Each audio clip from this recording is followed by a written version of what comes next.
Hi guys, welcome back to Physics 210. Okay, today we're going to look at the last chapter. Today will be the part 1 of the last chapter. That is thermodynamic. Okay.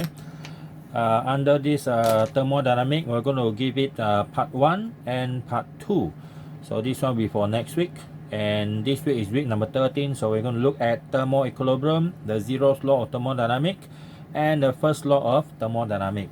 Okay. So we start with the thermal equilibrium. Okay, what is the meaning of thermal equilibrium? So this is chapter number 7. There is a thermodynamic.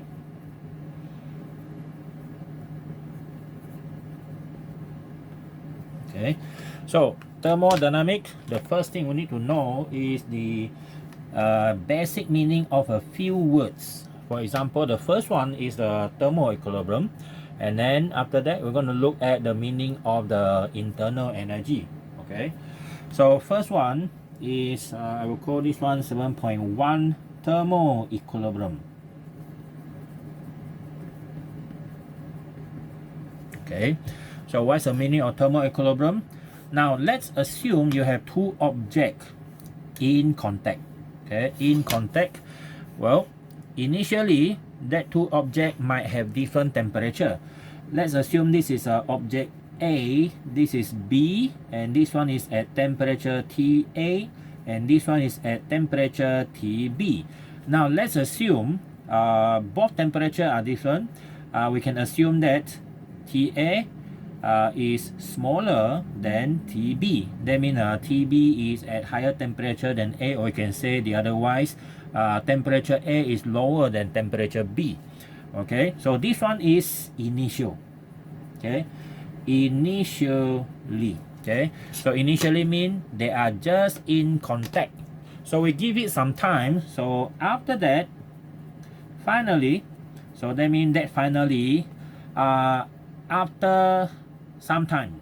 Okay, after some time. So that after some time, how long, it depends on the size of the object, and also depends on the difference in their temperature.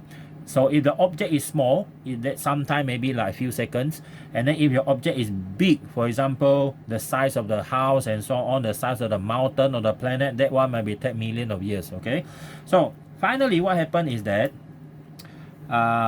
they will reach a temperature that we call equilibrium temperature, okay, or final temperature.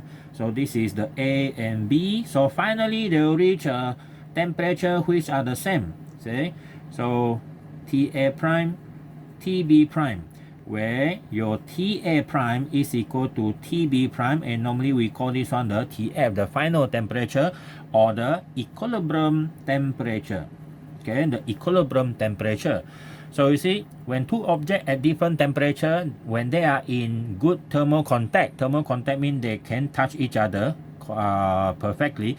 So what happens is, finally they will reach, after a certain time, they will reach equal temperature. That is called thermal equilibrium.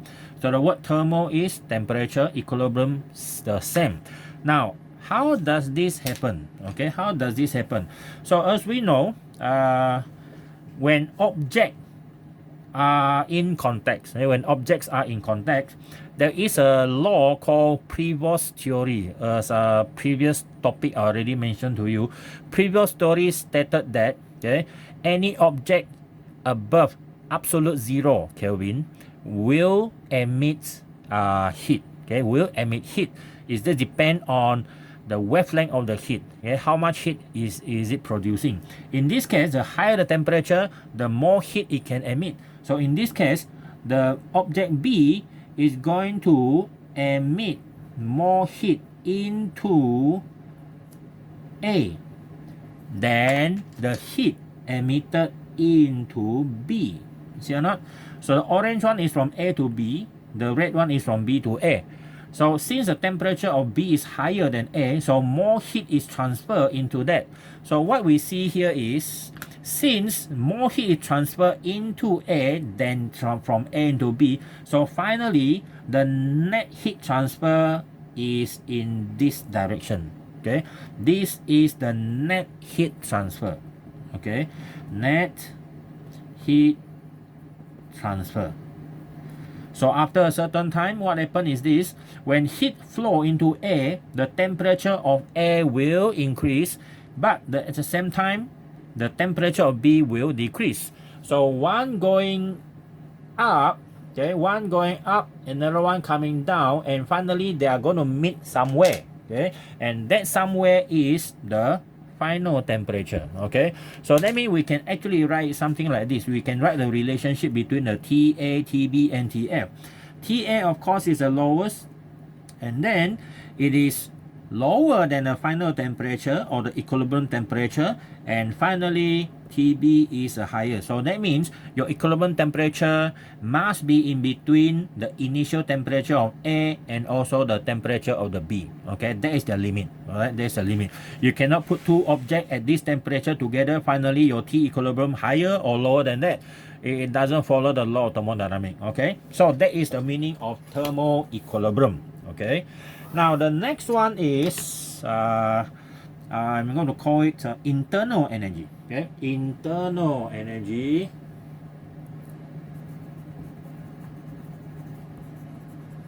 Okay, and also I'm going to give you the formula. Yeah. Now, internal energy, the symbol we use in physics is U. Okay, is U, big capital letter U. Changes is delta U. Okay, delta U. Now, internal energy, what is that? Internal energy, U is the total, okay, the total average kinetic energy of all gas particles in a container or in a system. Okay, we use the word in a system. Okay, we already know that the average kinetic energy, okay, is derived in the previous chapter, right? Chapter 6, part 2, kinetic theory of gas. Now, U is equal to the total average kinetic energy. Total means what? If your system has n number of gas particle, you multiply this number, the total number of gas particle, yeah, multiply by their average kinetic energy. Okay, remember this one? This is a mean square speed, right? Previous topic we already derived this formula. And what is this formula? This formula is given by it's given by 3 over 2 kT. Okay, 3 over 2 kT. And U is equal to 3 over 2 nkt. Okay, this is one of the formula that we can use. nkt. I call this one number 1. Now, other than this one, we can also have another formula. Okay, we can have also another formula because we know that the average kinetic energy other than 3 over 2 kT, there is another one. If we use a different ideal gas law. Okay, so our second is if our half, the average kinetic energy, is given by 3 over 2 RT. Okay, 3 over 2 nRT actually. RT. Okay, nRT should be RT. It should be RT. So what happened is sorry, we actually change it from there. It's better that way. So okay, we continue the equation from here. U is equal to 3 over 2 n, but we know that what is our K? Our K is actually equal to this, the gas constant, universal gas constant divided by Avogadro number, right? Avogadro number. And then we can take out this number of particle divided by Avogadro number, and it gives you something else. And what is that? Number of gas particle divided by Avogadro number, that one is give you number of mole. So we have another formula to calculate the internal energy of a gas in a system. So I'll call this one equation number 2. Okay, equation number 2. So we can use either this one or this one. It depends on the parameter given to you in the question. Whether you are using this one, if you are given exactly the number of particles in a system, or you're given number of mole. But mostly we will use this one because measuring the number of mole of a gas in the system is easier than calculating the number of particle. Of course, if you are given number of mole, you can calculate by multiplying with the Avogadro number, right? But this one is easier because we're dealing with smaller number. This one is bigger number, but of course K is very small, 10 to the power minus 23, so you will even up and finally you get the same answer. Okay, so that is our internal energy. Okay, internal energy. And then we come to change in internal energy. Okay, changes of internal energy. Okay, that is a delta U. Now, what is the meaning of the changes? Well, as always, our changes mean the final minus the initial condition of the internal energy. Okay, final minus initial. That's it. That is our changes. Okay, that is the changes that we have. So there is nothing new, so I wouldn't name it as any other number of equation here. Okay, so that is our basic about thermal equilibrium and internal energy. And now we're going to the go to the first law. Okay, the first law of the all the thermodynamics. Okay, and then the first one is called the zeroth law. That is funny, right? Zeroth law. Normally we start with first, right? Okay, so zeroth law of thermodynamics. Okay, zeroth law of the thermodynamic. So why is that? Because first law was discovered first, and then they realized that there's something even more basic than first law.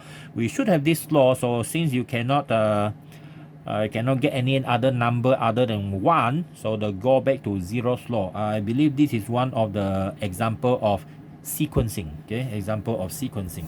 Okay, now what is zeroth law stated? Well, zeroth law stated that when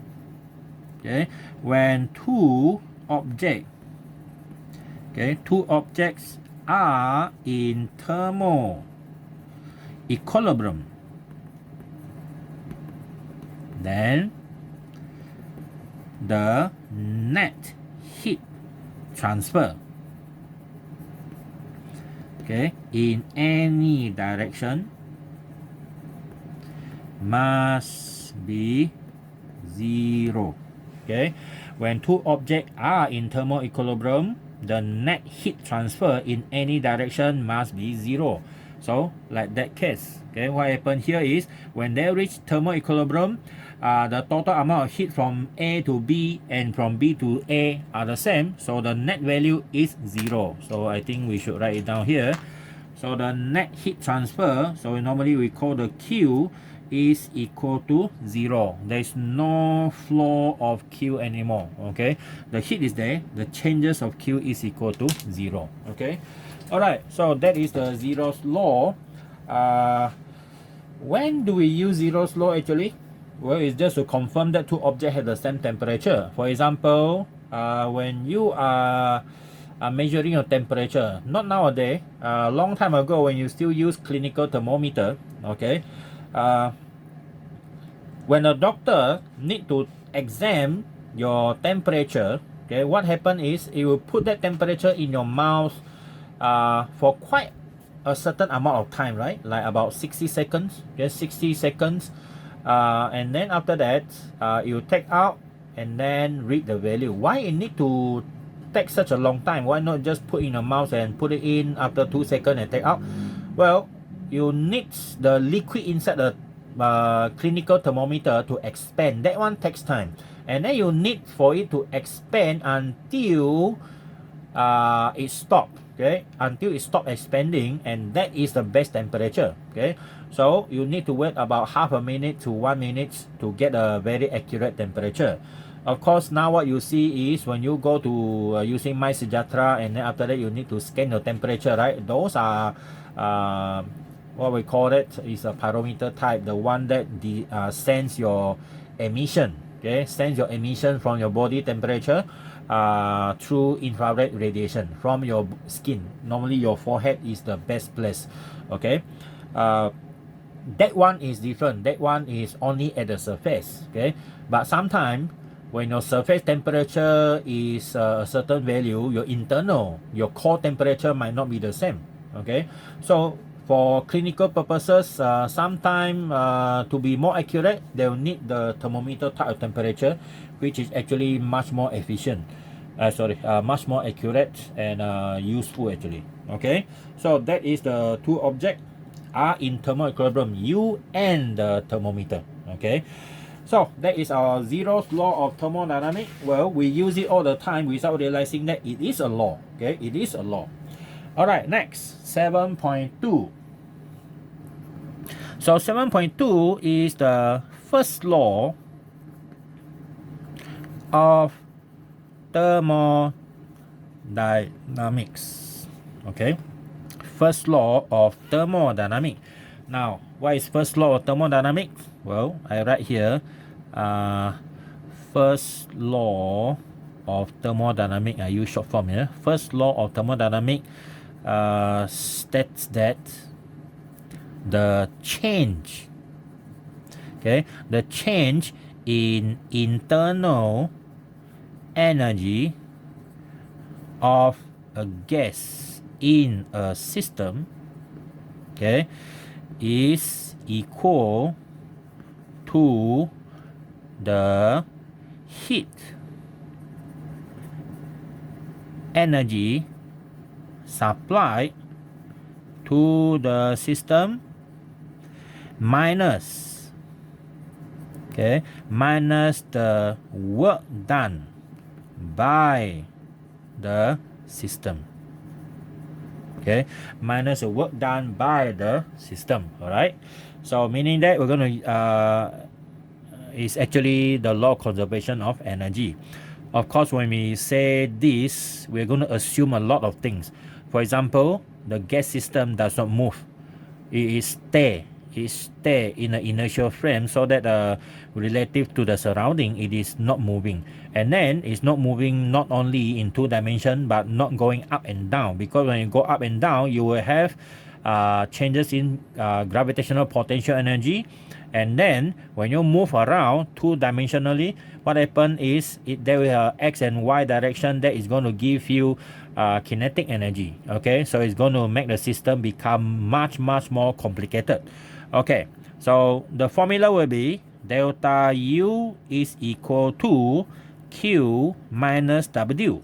Delta U, as we know, is a change in internal energy. Q is the heat supply, okay, the heat energy supply, that is a Q, and then the work done, okay, minus the work done. So that is the formula for first law of thermodynamics. Okay, the first law of thermodynamics, and this is our equation number 3. Okay, now before we proceed to the first law, okay, we need to know a few things also. Now, that few thing is if a energy is supplied into the system, okay, for example, heat added to the system, then our Q is equal to positive, okay. And then if heat, okay, is lost from the system, then the Q will be negative, okay. And then talking about the work done by the system, okay, work done by the system, W is positive, so that when you minus, it is lost, okay. Work done is going to lose your internal energy. So when the work done on the system, normally done on the system by an external agent, like external force pushing a piston, that one is you do work onto the system, the gas is under compression by you. So in that case, your work done is negative. So that work done is negative, so when you minus, it add up, okay, it become positive, so it increase your internal energy. Common sense, right? Makes sense, right? Okay, so this one you have to memorize, okay.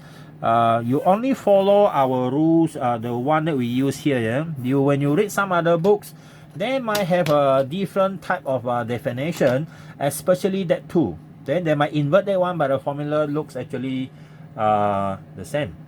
But that one is not wrong because they have their reason why they do it that way. But our case, we follow this one. Okay.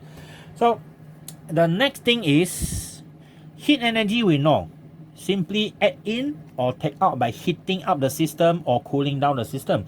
But work done, what is work done actually? Now we're going to go into more detail about the work done. Okay, work done by gas or on gas, by the gas or on the gas. Not gay, gas, sorry, it looks like gay.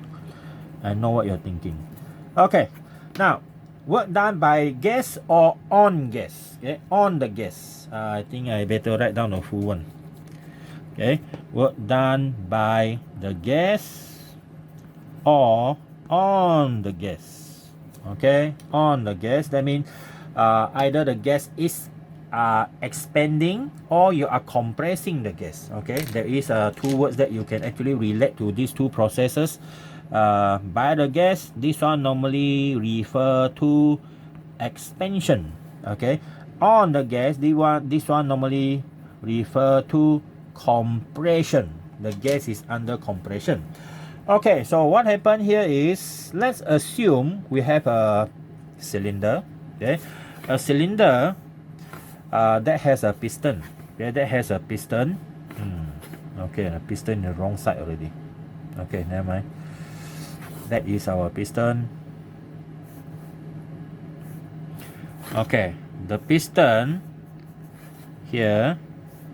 Now the piston can be pushed in or out. Now these are all the gas particle inside. Okay, it is at a pressure P. Okay, it is at a pressure P, and then this piston has a cross-sectional area of A. Okay, a cross-sectional area of A. Now what happened if we push the piston? Okay, we push the piston in. So when you push the piston in, you are actually displacing the piston. And now what happened is the gas, logically, the pressure of the gas will increase, right? Okay, and let's assume you push in the piston by this amount of distance. And this one is called, let's assume what we call that, dl. Okay, dl is a changes in the displacement. Okay, the displacement of the piston.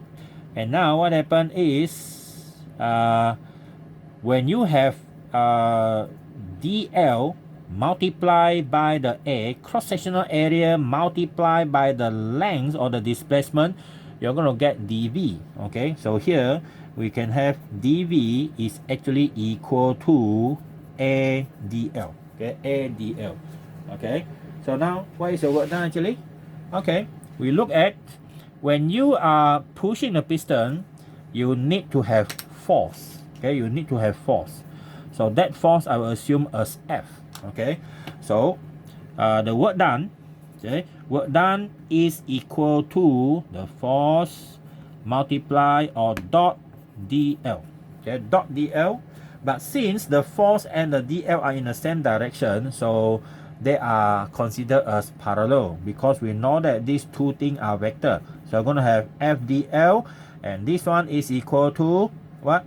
This one is equal to cosine theta, right? So since they are in the same direction, parallel, so the theta is equal to 0. So the cosine theta is equal to 1. So now we only have work done is equal to F dl. But we know that force is given by what? By pressure multiplied by area. And this one multiplied by dl. And then again, AdL as we know is equal to dV. So the work done by a gas or on a gas is given by this formula. Alright, by this formula. So this one is called number 4. Now, if the gas is under expansion, when your gas is under expansion, so if the gas is under expansion, your dV is positive. if your gas is under compression, then your dV is equal to negative. Okay, so when your expansion is positive, when expansion dV positive, your work done is positive, right? So work done by the system, the gas expand, we get a positive. When compression dV become negative, your work done is negative because pressure is always negative, always positive. So that means your work done is going to be negative. That is under compression. Okay, done by external agent, external force. Okay, so that is the basic, the detail that you need to know about this one, because we're going to use this formula and also this formula into here and here. Sometimes we use it here. Okay, sometimes we use it here. For example, the heat energy supply, when you heat up water from this temperature to that, or this gas to that temperature and so on, that one you're going to use ml or mc theta or mc delta t. Okay, all right, so that is our page 1. Now the next one is the processes of gas. Okay, so we know that gas is a very funny type of physical entity, because it can be compressed, it can be expanded, you can heat it up, you can cool it down. Okay, and it's quite different from liquid. Okay, liquid, number one, is the volume cannot be changed that easily. Even though you increase the the pressure high enough. For example, you go to the Mariana Trench, which is about 14 kilometers down below the ocean floor. So that one doesn't change the water much, even though the pressure is very high. But gas can easily be handled. Okay, so we go to number 2, page number 2 here. That one will be your processes of gas. Okay, processes of gas. Okay, so processes of gas, we have 4 processes. The easiest one is the isothermal process. Okay, we look at the first one, isothermal process. Okay, so what is isothermal process? Isothermal process, okay, isothermal process is a process in which the gas in the system, okay, is always at a constant temperature. Isothermal, iso is the same, thermal is temperature. So in that case, delta T will be 0. Okay, because the temperature is always constant, no matter how you change the pressure and the volume, there's no changes in temperature. Okay, there's no changes in temperature. So delta T is equal to 0. That one is important for you to remember. Okay, that is the requirement to talk about isothermal process. Okay, next one is we're going to use first law. How does first law looks like under isothermal process? So our first law, we know that from First Law of Thermodynamics, we have this: delta U is equal to Q minus work done, right? And we know that our delta U, okay, is equal to what? 3/2 NR delta T, right? Just now our formula is this one. If you look carefully, this is a 1. Okay, I might need to write it down here. We have U is equal to 3/2 nRT. So when we differentiate this one, we can have delta U is equal to 3/2 NR delta T. So now, the changes of internal energy depends on the changes in your temperature. If your delta T is equal to 0, like what we have in the isothermal, then this one will become 0 as well. Okay, so we go back to the page number 2 here. Okay, so since we have this delta T equal to 0, so this whole thing will be equal to 0. So that means whatever heat you supply, into the system, it will increase, it will force the gas to do work. Nothing else to do. Okay, nothing else to do. So this is what happened here. So we have this Q is equal to work done. Okay, Q is equal to work done. This is the first law of isothermal process. Okay, first law of isothermal process. Yeah. So okay, isothermal process is one of the easiest one. Now, of course, isothermal process also is actually, you are already seeing this law in the first place. Isothermal process is normally related to Boyle's law. Okay, Boyle's law. So if you plot a graph V against P against V, you're going to get this line here. Okay, a curve go down like that at a certain temperature T. Okay, at a certain temperature T. And then let's assume again your gas, okay, is elevated. Then the temperature of the gas is raised to a certain constant value, to a higher temperature. Okay, so when you plot the graph of the V against T against V, P against V, you're going to get another graph that looks quite similar to it. It's also inversely proportional, but at a higher temperature. Let's assume T prime, okay, which is higher than that. And then if you decrease the temperature to a certain value and then plot the graph again, you're going to get this T prime prime, which is lower than this temperature T. So if your gas is at higher temperature, the graph here is actually being shifted upwards in this direction. And when your temperature is reduced, it actually goes down like that. Okay, so these lines are called isotherms. Okay, these lines are called isotherms here. These are the line isotherms. Okay, here. So isotherms. Okay, isotherms line. Okay, so each isotherms line represent the gas at the same temperature. Different isotherm lines represent the gas at different temperature. The lower the isotherm, the colder the gas. The higher the isotherm, the hotter the gas. Okay, but at any point there, okay, when you multiply the P and the V, you get the same answer. Okay? You get the same answer for that. Okay, for that particular isotherms. Okay, so that is a graph of PV. So we normally call this one the PV diagram.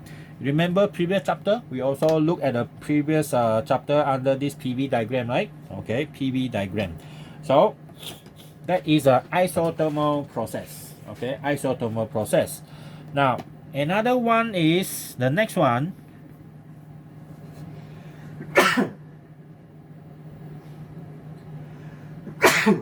Excuse me. The next one is our adiabatic process. Okay, adiabatic process. Now, our adiabatic process, what is this all about? Adiabatic process is a process in which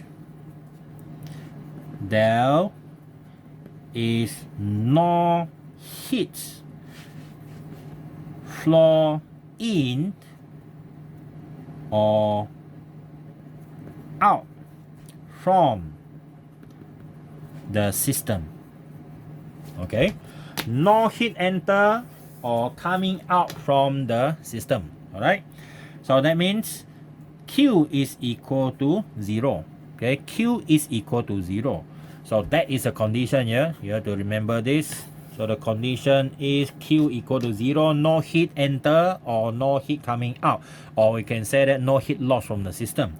So how can that system be created? Well, you can have something like perfectly insulated system. Okay, perfectly insulated system. Okay, so that one, when it is perfectly insulated, so when the process is done very quickly, so what happens is the heat take a long time to reach the outside. So we can assume that it is quite near to adiabatic process. Okay, for example, we can have this cylinder again. Okay, and then we have a piston. Okay, we know that if you push the gas in and you push the gas in, definitely the temperature of the gas will increase and the heat will lose. If your hand touch the cylinder, it's warm or it can be very hot. Okay, it can be very hot. But if you insulate the whole system, perfectly insulated, so that no heat can escape from the system. Okay, this one can be cotton, wool, wood, and so on. So when it's done properly, when it's compressed, what happens is the work done onto the system, okay, by the external force, is only converting into the internal energy changes. It's not lost to the system. Okay, it's not lost to the system. That one is a relationship between the work done and also the internal energy. All right, the changes in internal energy. So now, from first law of thermodynamics, which is this one, Q minus W, since your Q is equal to 0, your delta U is equal to negative work done. And then what is your delta U? Your delta U is 3 over 2 NR delta T is equal to negative, what we call that? Negative P delta V. We can use dV or delta V is the same. Okay. Now what happens is, if we put this one together here, delta T here, and this one is negative 2P over 3NR, okay, in bracket delta V. Now, what happens if the gas is under compression? Remember, or expansion first. We'll look at expansion first. Okay, under expansion, we know that your delta V is equal to positive, right? Okay, remember that? Under expansion, the dV or the delta V is positive.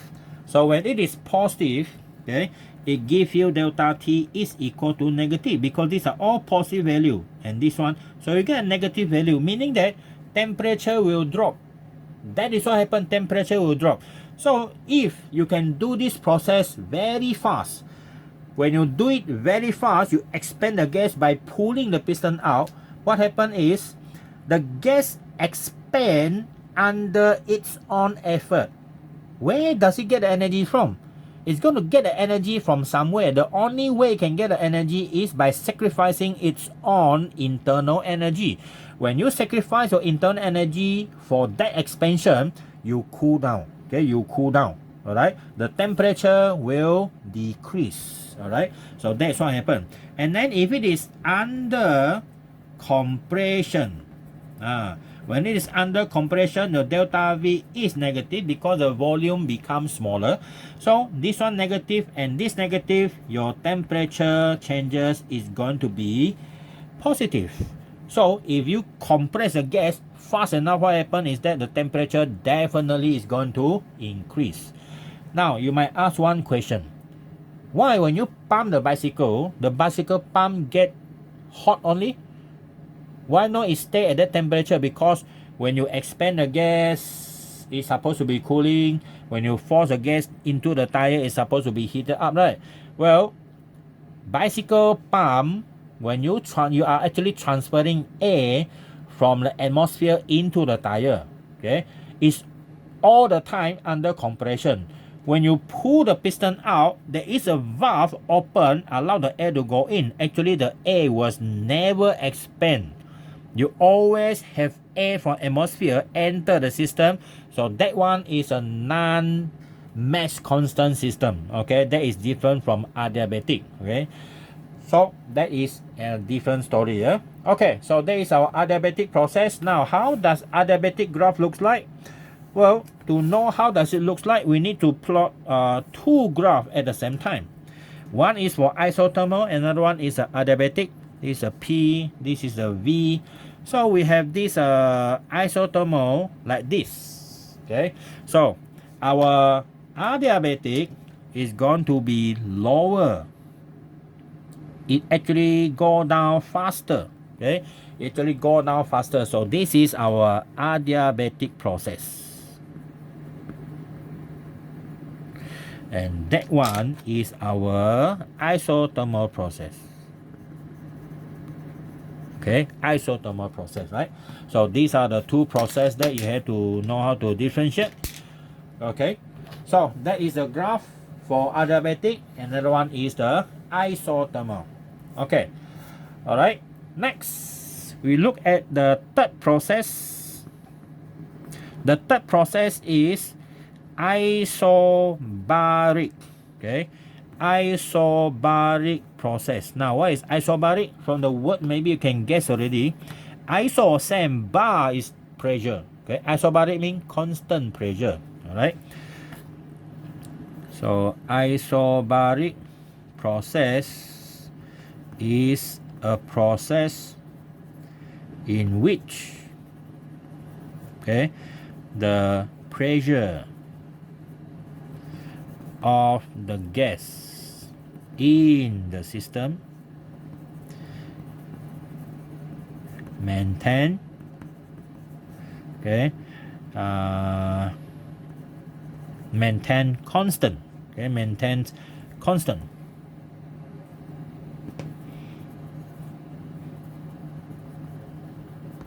So that means your pressure stay constant. Pressure is a constant. So what happens when you have a pressure that is a constant? If pressure is a constant, we look at the condition here. Delta P is equal to 0. Okay, delta P is equal to 0. Okay, so from here we can only have one thing for this. So you can have this work done is equal to P, constant pressure, and then you have delta V. Okay, work done is equal to that. Now, why we say that? Because when you plot the graph, okay, when we plot the graph of P against V, what you get is only a horizontal line because the pressure is supposed to be constant. Okay, so what happened here is when you need to find work done in between two changes of the volume, let's say from V1 to V2. So the area below the graph is the work done. Okay, the work done is equal to the pressure P here, and then multiply by the changes in the volume V2 minus V1, final minus initial. So that is actually W equal to P delta V. All right. So this concept applies similarly to adiabatic and also isothermal. Area below the graph. Later we look at more detail on that. Okay. So that is our isobaric process. And then next one, isochoric or isovolumetric. Okay, isovolumetric. Number 4, isovolumetric process. Okay, process. It is also called by another name, also called isochoric. Okay, isochoric process. Okay, isochoric. So isovolumetric, iso same volume. Okay, the volume is a constant. Okay, the volume is a constant. So it is a isovolumetric process is a process in which the volume of the gas is kept constant. Okay, so that means delta V is equal to 0. No changes in volume. So when there's no changes in volume, no work is done. Okay, no work is done. So we get from first law of thermodynamics, delta U is equal to energy supply minus work done. But we know that delta U is equal to 3/2 NR delta T is equal to Q minus P delta V. Since your delta V is equal to 0, so we have this. Okay, we have your delta T is equal to 2 over 3 NR multiplied by Q. Okay, multiplied by Q. Now, what does this show you? So in case of a isovolumetric, the volume is already fixed. When you supply heat energy into the system, definitely the temperature will increase. When you take the heat away, you cool it down, definitely temperature will drop. That one is a very common process actually. Now, when we look at the graph of pressure against V, we try to plot the PV diagram. What we get is constant volume. Well, that is your line. Okay, there's a graph of your PV diagram for the isovolumetric process. Okay, now since there's no area below the graph, so the work done is equal to 0. Okay, work done is equal to 0. Okay, so there is a isovolumetric process. Now I'm going to derive one of the formula for isothermal. Okay, there's the last one already. The work done in isothermal process. Okay, work done in isothermal process. Now let's assume we have a graph, okay, plotted in the experiment V against V, and then we have this, and let's assume at temperature T. Okay, and then we want to know how much work is done, okay, when the gas expands. So from V1 to V2. V1 is initial volume, V2 is final volume. So what we need to do is we need to integrate this area, because it is a curve, so we can have to do integration. If it is straight line, we can use a trapezium. Okay, so the work done is equal to the integration from V1 to V2 for the, what we call that, the graph of P. Okay, the graph of P here against dV. Okay, against dV. Remember the formula? Okay, here, or I do it in a more calculus manner. Okay, now let's assume, okay, let's assume you want to start to find the volume, okay, the area here. This area here, the blue color one, is a very small area, so that one represents a very small work done. This very small work done is given by very small, the, what we call that, the very small volume, the very small changes of volume multiplied by pressure. Okay, multiplied by a certain value of pressure here. Okay, now if you need to find the total area, okay, the total area here, then we use calculus integration. So our integration here is we integrate dW from V1 to V2. Okay, the whole thing here. So, okay, sorry, dW. But our dW is PdV. We have PdV. Now, what is P? What is the P? The P actually, you can get it from ideal gas law here. We know that PV is equal to nRT, right? nRT. So, your P is equal to nRT over V. This one is nRT over V. But we know that in adiabatic isothermal process, T is a constant, and this 2 is a constant. R definitely is a constant, and if in that container you don't add in mass or you take out mass, so N is also a constant. So what happens is we can take this one out.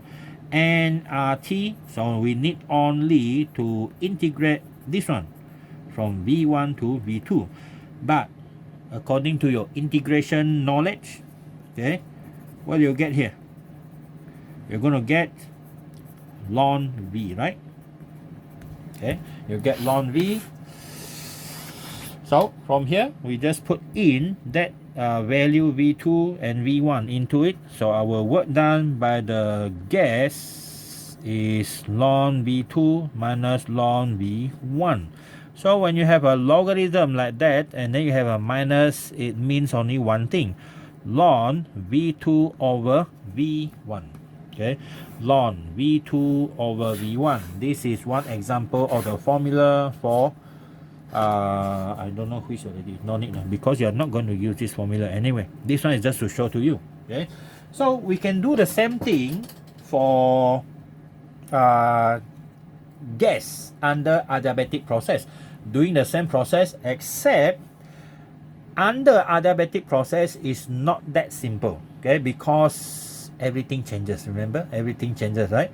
So the T changes, okay, volume changes, pressure changes. So when that happens, your integration is going to be much more difficult, and it also depends on one more thing. Okay, it depends on one more thing, is that what is the type of gas you are using. The type of gas you are using. For example, if you are using oxygen, okay, compared to helium, they are different, and compared to CO2, they are different. Why? Because helium is a gas particle with only one single atom. It's called a monoatomic gas. And then when you come to oxygen gas, it's a molecule of two atoms of oxygen. That is called diatomic gas. And then when we come to CO2, is more than two. Normally we call it polyatomic. So those three value is going to give you different formula for work done under adiabatic. Okay, so that is a story about adiabatic lah. So luckily it's not in your syllabus. Okay, so now that's it for our the first part of our thermodynamic, the law of thermodynamic. Your first law, zeroth law, talking about equilibrium of thermal equilibrium. Second law, okay, talking about your changes in internal energy, which is equal to Q minus heat supply minus the work done by the system. And then we have processes of gas. You have isothermal, adiabatic, isobaric, and the last one is isovolumetric. Okay, and for next week we're going to look at the second law, okay, and also the engine efficiency, and also something called the Carnot cycle. Okay, so this one is a basic for the next part. All right, so see you again. Bye.